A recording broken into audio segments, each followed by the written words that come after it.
Eu já começo falando que o governador do Distrito Federal, Ibanez Rocha, afirmou acreditar que a oposição passa por uma mudança de ares.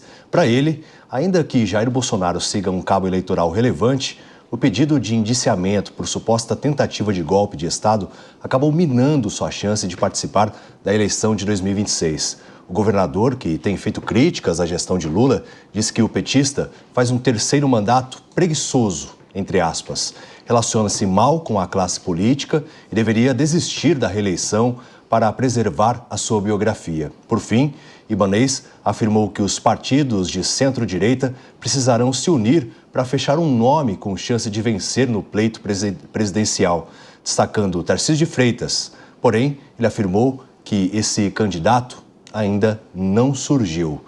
Diogo da Luz, começo com você fazendo a análise sobre essa fala do governador do Distrito Federal, Ibanez Rocha. Muito boa tarde, meu amigo. Boa tarde, um prazer estar com vocês aqui, especialmente com você que nos acompanha nesse último dia do ano.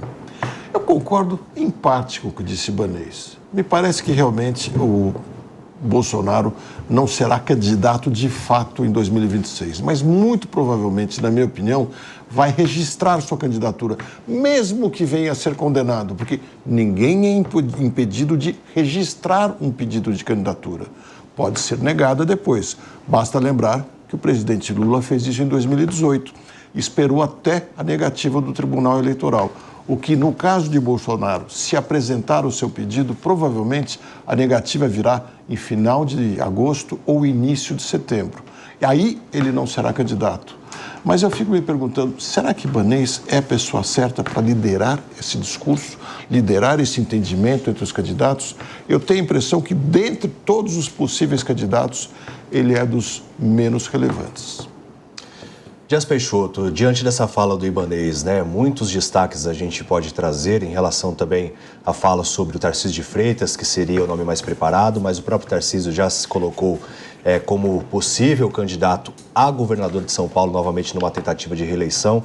Você acredita que esse xadrez político tende a mudar? Se essas falas também do Ibanez se confirmarem, realmente não tem mais outro nome, né? Então, meu querido, eu acredito que no final do dia o governador de São Paulo vai preferir ali ficar no cargo de governador de São Paulo e fazer um excelente trabalho como ele vem fazendo. E a realidade que se impõe aqui é que os nomes possíveis, embora o governador do Distrito Federal esteja correto sobre a impossibilidade, quem sabe, do ex-presidente Bolsonaro concorrer de fato, concordo com o meu amigo Diogo da Luz aqui. Ele vai registrar a candidatura, vai gerar um burburinho e vai querer ter um candidato. Então, eu acho que aqui existe na direita um Big Brother para ver quem que vai estar ali buscando, de fato, seu nome indicado por Jair Messias Bolsonaro, seu nome abençoado ali com os votos que muitas vezes partiam ao presidente Bolsonaro. E aí nós temos vários nomes no pleito. Eu acho que o Tarcísio é o nome mais improvável, porque no final das contas ele está num primeiro mandato a governador, ele quer ir para a reeleição, ele já foi claro sobre isso. Aliados políticos dele, como o Kassab, não querem que ele concorra de fato à presidência da República neste momento. Então eu acho que o Tarcísio está fazendo um jogo longo, um jogo que mira em 2030. Mas tem outros nomes, como o governador de Goiás, Ronaldo Caiado, que já se colocou aí à disposição e disse que será candidato do União Brasil, como o governador do Paraná, Ratinho Júnior, que também tem demonstrado interesse, é um nome forte de um estado que tem índices muito, muito bons. Outro nome é o governador de Minas Gerais, também já no segundo mandato, que fez um bom governo, Romeu Zema. Todos esses nomes, eles estão na direita e eles ofereceriam um embate muito forte a um presidente Lula que tem se mostrado com um governo, que eu tendo a concordar sim com o Ibanez, preguiçoso, com pouca articulação, com pouco resultado e que cada vez mais está mostrando uma economia que, quem sabe, infelizmente, vamos chegar a R$7 o dólar. É realmente assustador. Falta consenso realmente entre a direita, até mesmo com essas falas promovidas, como a Dias trouxe, do Ronaldo Caiado, governador de Goiás, que arrumou uma confusão com o Jair Bolsonaro, tiveram trocas de farpas entre ambos. A esquerda, sem nenhum nome efetivo de fato, o presidente Lula até tenta fazer uma sinalização ali, colocar o Haddad em postos onde ele promove falas que são otimistas ao mercado, já que ele ocupa uma das principais secretarias, um dos principais ministérios do governo. E esse esse xadrez político realmente vai se desenhando, mas fato é que a esquerda só tem o Lula, por enquanto, à frente ali, que realmente pode assumir um protagonismo ainda nas eleições de 2026, e a direita com alguns nomes já sendo cogitados, mas ainda nenhum efetivo. Mônica Rosenberg, qual a sua análise sobre isso? Boa tarde, David. Boa tarde você que nos acompanha neste último dia do ano aqui na Jovem Pan News. Eu, sinceramente, gostaria que nós começássemos a falar de nomes novos, que aparecessem novas lideranças. A gente continua falando de Lula e Bolsonaro, são dois dinossauros. Nós precisamos de novos ares, novas ideias, novas caras, senão não vai mudar nada. Não adianta achar que a gente fica essa troca-troca e está sempre com os mesmas ideias e que isso vai fazer alguma diferença. Agora, em relação a quem será o candidato da direita, acho que mais importante do que perguntar se Bolsonaro estará candidato, se ele poderá registrar sua candidatura e como ele estará, é entender quem é o candidato que o bolsonarismo vai apoiar, que aquelas pessoas que seguem as ideias do presidente Bolsonaro, quem é que estas pessoas vão apoiar? Porque nós vimos aqui em São Paulo, na eleição de prefeito, o partido do Bolsonaro, por decisão do Valdemar da Costa Neto, apoiou desde muito logo, muito cedo, Ricardo Nunes, porém, ele não foi o candidato das pessoas que se dizem aqueles bolsonaristas raiz e até dos menos assumidos.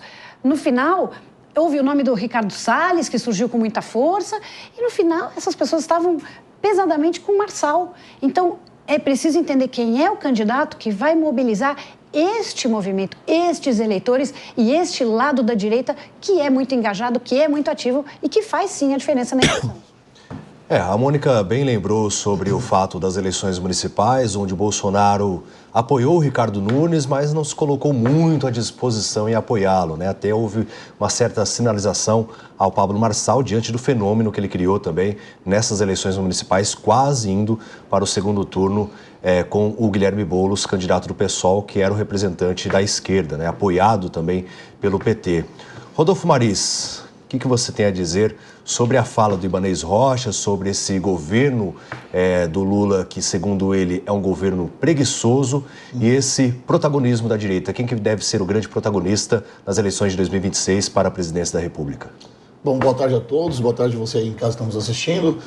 Bom, fazendo sempre uma seleção do que foi dito aqui, concordando com os meus amigos de mesa, mas fazendo uma observação em cima do que a Jess Peixoto disse aqui sobre Ratinho Júnior, Romeu Zema e o Caiado, por exemplo, que na minha concepção são embriões ainda, são filhotes da direita.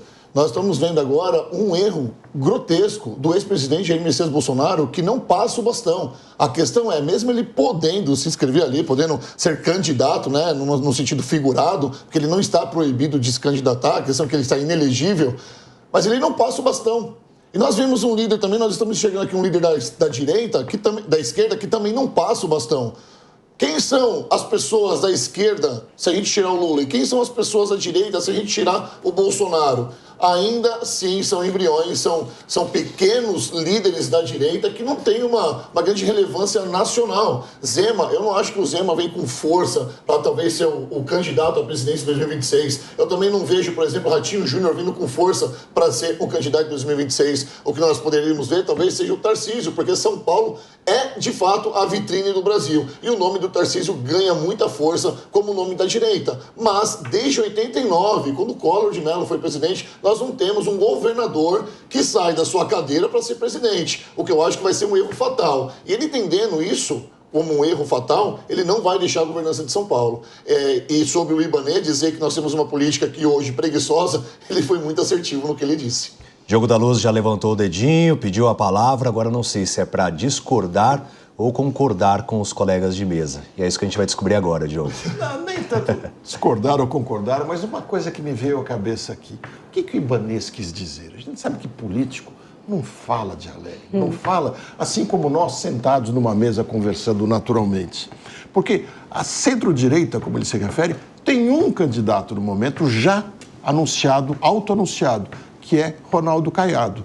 Então, me parece que ou ele quer dizer que não acredita em Ronaldo Caiado como candidato da centro-direita e quer mostrar que não está nesse grupo, ou então ele é o primeiro a começar a fazer um trabalho de desunião da chamada centro-direita. Essa é a dúvida. Agora, Jazz, vamos supor, né? Porque claro que a gente trabalha com algumas hipóteses em relação às eleições de 2026.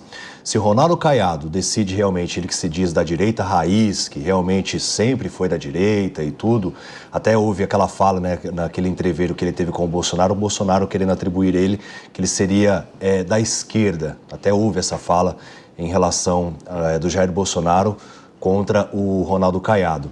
Se o Ronaldo Caiado seguir e o Bolsonaro apoiar Romeu Zema ou outro candidato da direita, você acredita num possível racha da direita e com isso a esquerda ser fortalecida se o Lula tiver condições ainda de tentar uma reeleição?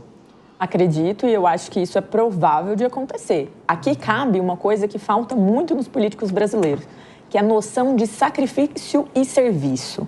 Não pode ser apenas uma mera disputa presidencial. Se eles estão representando a direita e se o que eles se importam é de fato tirar o grupo da esquerda do poder, muitas vezes isso vai significar que alguém é vice-presidente e não presidente. Isso tem que significar a melhor configuração para a causa e para os princípios e valores que eles acreditam. Não pode ser um tupetudo contra outro tupetudo achando que quer aparecer mais tempo em determinado jornal. Então, assim, a lógica aqui precisa ser o bem-estar da nossa política. E o bem-estar da nossa política, na visão desses nomes da direita, é, de fato, tirar o Partido dos Trabalhadores que está no poder nesse momento. E aí o que acontece? Vamos supor, o Ronaldo Caiado. Ronaldo Caiado, fala que o Ronaldo Caiado não é de direita é ignorar a realidade, é viver num mundo subaquático em que os fatos não se colocam. Porque, no final das contas, desde 89, desde quando ele começou, ele está lidando com assuntos de direita e defendendo a direita tradicionalmente. Ele é um homem conservador de direita, isso é um fato. O Romeu Zema também é um homem conservador de direita.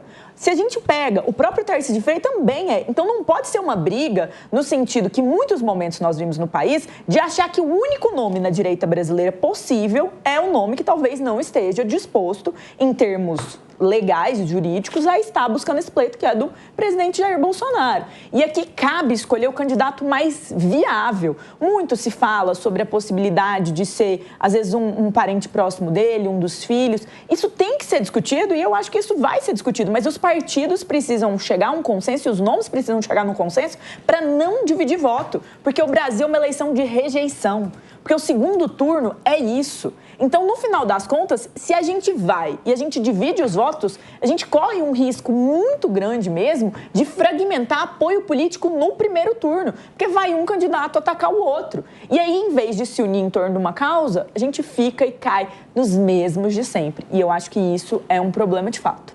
Mas claro que a gente precisa se lembrar que eles enfrentam também inelegibilidade, não só o Jair Bolsonaro, o Ronaldo Caiado se tornou agora recente também inelegível, claro que vai recorrer dessa decisão. E esse xadrez político também tem contextos na justiça, né, Mônica? Pois é, a gente precisaria separar essas arenas, né? A arena judicial, a arena penal e a arena eleitoral. E não ficar esperando que condenado A ou B, da direita ou da esquerda, tem a sua candidatura registrada e começa a fazer campanha e a gente continuar de novo falando desses mesmos nomes e entender que só o fato de haver indiciamento, só o fato de haver suspeitas, quem não conhece a expressão a mulher de César não basta ser honesta, ela tem que parecer honesta e nós continuamos aí discutindo, dando relevância e até elegendo pessoas condenadas 1, 2, 3 vezes e que voltam a ser elegíveis. A cidade do Guarujá elegeu um prefeito que tinha sido condenado e estava fazendo campanha com tornozeleira eletrônica, gente.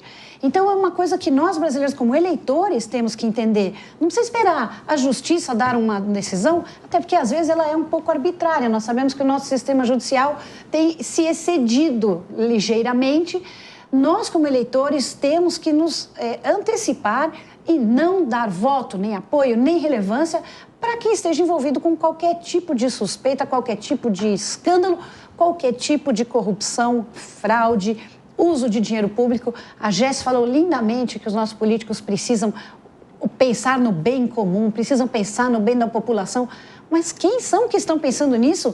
Prestem atenção e deem o seu voto para essa pessoa, porque ela é rara e ela é muito preciosa. Eles estão em busca do poder e nem entenderam que é se unindo que eles vão chegar no poder. Fica aí cada um querendo aparecer mais que o outro, está muito errado. Há um certo consenso aqui na mesa de que o governador de São Paulo, Tarcísio de Freitas, dificilmente concorrerá às eleições presidenciais. Mas algumas sinalizações também, elas se tornam perceptíveis. Não sei se é uma concepção minha apenas, mas, por exemplo, o prefeito reeleito aqui da capital paulista, Ricardo Nunes, escolheu para compor as suas secretarias 3 prefeitos em exercício. Prefeitos que têm uma relevância diante das suas cidades, que não mais podem concorrer nas eleições e que agora vão compor a maior cidade do país nas respectivas secretarias. Será que isso também já não é um aceno para ele se colocar como uma possibilidade a candidato do governo do estado com o apoio de Tarcísio e Tarcísio ir para outra esfera, Rodolfo?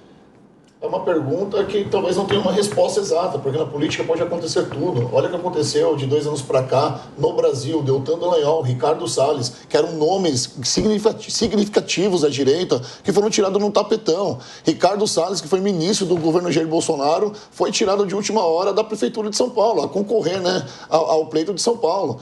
Na política, tudo é possível. Eu creio que se o ex-presidente Bolsonaro fizer pressão em cima do governador de São Paulo, talvez ele possa sim ceder, mas ainda assim vai ser um erro, porque nós estamos falando não de uma capital, não de um estado, nós estamos falando do Brasil inteiro.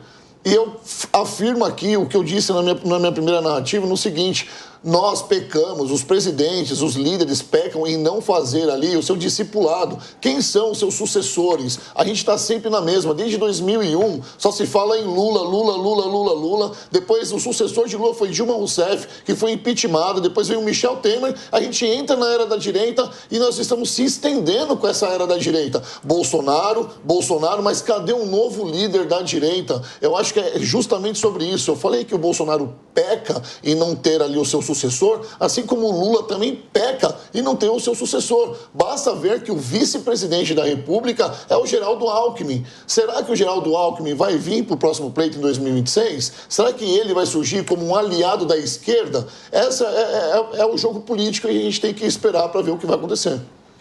Tem alguns aspectos que a gente precisa recordar, como, por exemplo, essa oposição que o Geraldo Alckmin fazia ao presidente Lula, né, durante as campanhas eleitorais dos anos anteriores, e depois compôs a base e se tornou vice-presidente. Mas a Jazz levantou o dedo aqui, quer falar alguma coisa?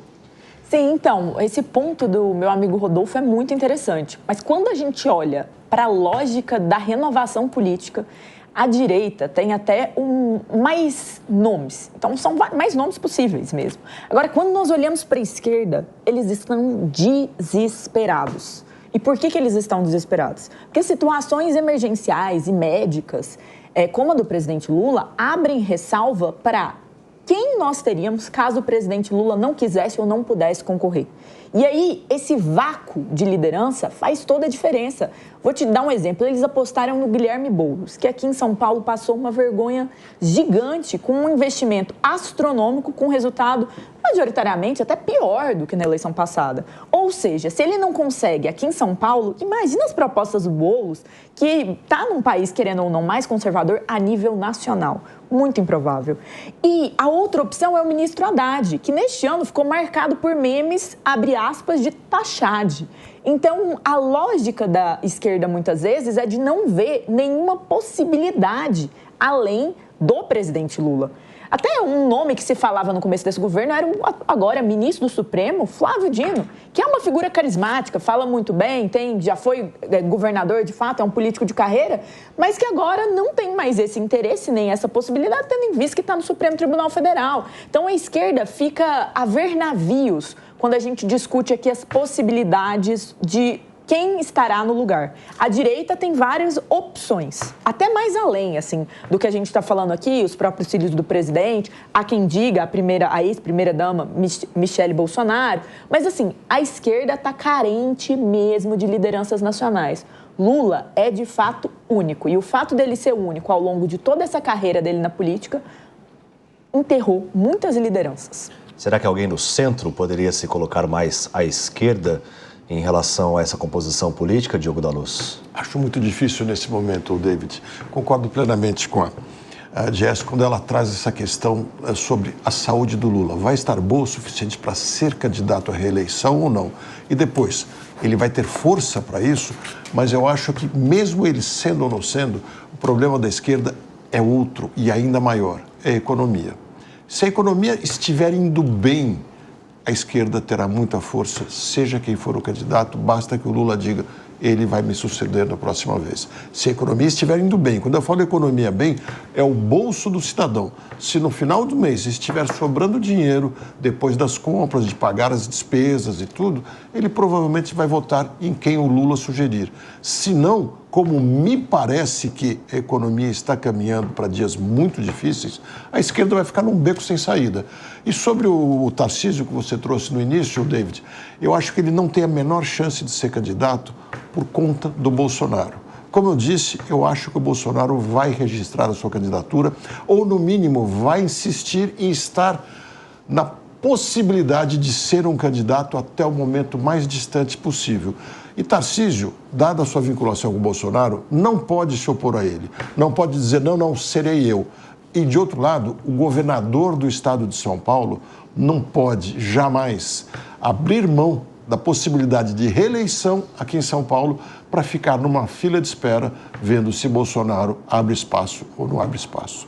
Então, Tarcísio tem que ser o candidato à reeleição.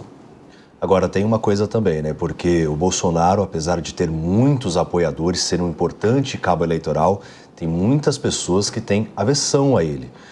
Aversão, realmente não gostam de Jair Bolsonaro, às vezes até tiram fotos, tudo, fazem sinalizações, mas é com aquela situação de, olha, estou próximo, mas não sou nenhum fã. Será que ele se colocando como candidato em 2026, a direita não acaba perdendo também, Mônica? Pois é, tem essa questão que já foi abordada aqui da rejeição, né? Nós votamos intensamente na pessoa que impede que aquele que eu não gosto seja eleito. Isso acontece com muita frequência no Brasil, especialmente porque está faltando líderes carismáticos que nos representem. Então, como acaba que ninguém me representa mesmo, eu vou votar nesse aqui porque eu não quero aquele.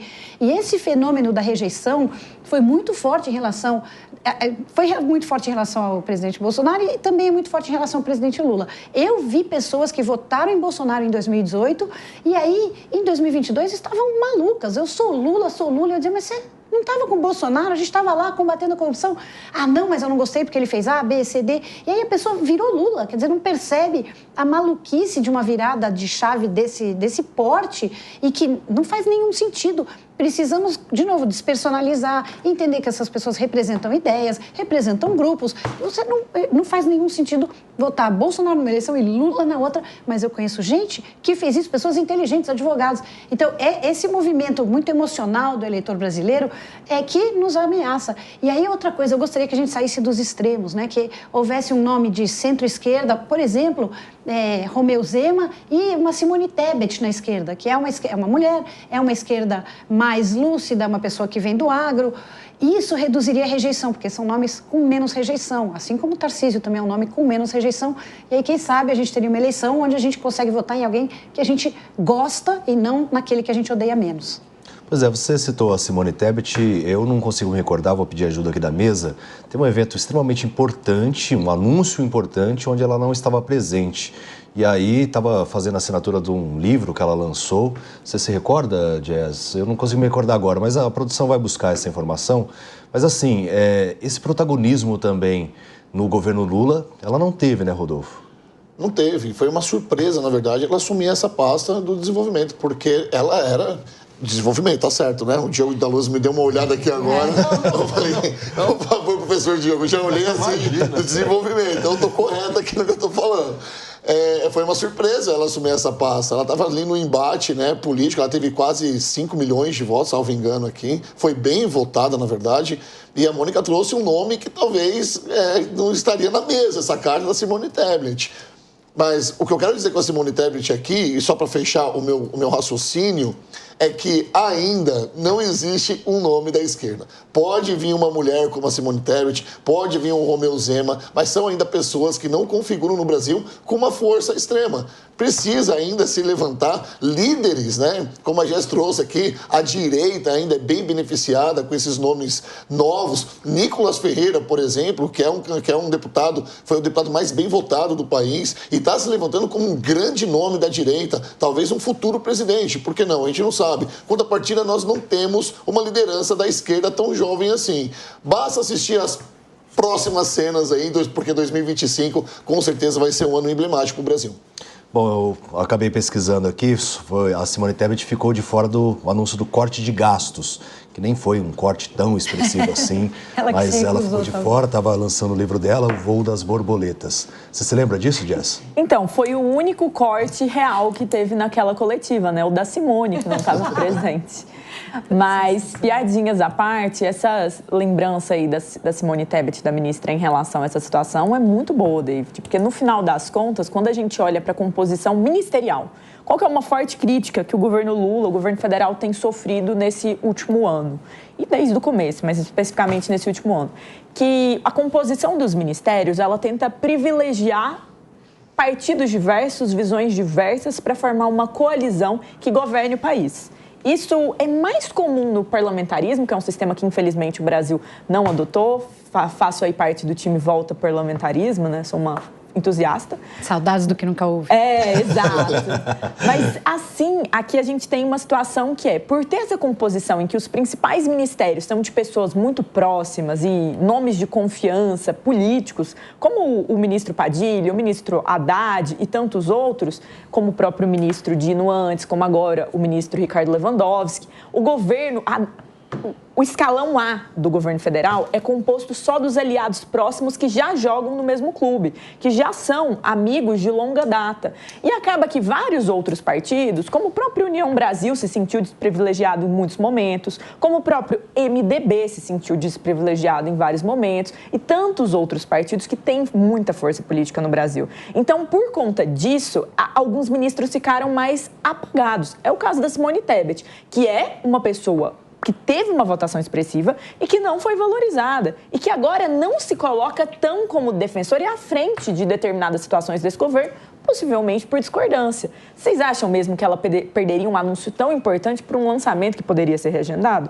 Obviamente que não. Então, a lógica aqui é que muitas vezes essas rusgas e essas discordâncias nas pautas e na forma de se fazer política pública acaba, sim, levando a um certo isolamento político e que em 2026, na campanha até lá, vai fazer muita diferença para o Partido dos Trabalhadores. Ô, Jess, eu acho que ela não quis ir nesse anúncio, porque ela sabia que não ia ter corte. Ela falou, eu não vou passar essa vergonha, vocês que façam isso sozinho. Mas vale uma lembrança para o nosso público aqui, qualificadíssimo da Jovem Pan. Quando a Constituição de 88 estava sendo votada, já havia sido votado o sistema de governo parlamentarista. A gente ia ser parlamentarista. Estava tudo votado e aprovado. E aí saiu uma briga, uma discussão em torno do tempo de mandato do presidente e eles negociaram uma emenda e a gente acabou tendo um sistema presidencialista e é por isso que nós temos um presidencialismo de coalizão, que é um presidencialismo de cooptação e que fica, a gente fala que o executivo é refém do Congresso, é uma grande confusão por causa da Constituinte de 88, que fez aí essa salada, né, esse bicho de duas cabeças. E, de fato, eu até tenho predileção pelo parlamentarismo, mas vale lembrar, Monique, nós tivemos um plebiscito que decidiu que o Brasil seria presidencialista. E, no meu entender, o Congresso mudar um plebiscito não faz o menor sentido. A mesma questão das armas. O plebiscito já votou sobre isso. A vontade popular, se consultada, tem que prevalecer sempre, na minha opinião.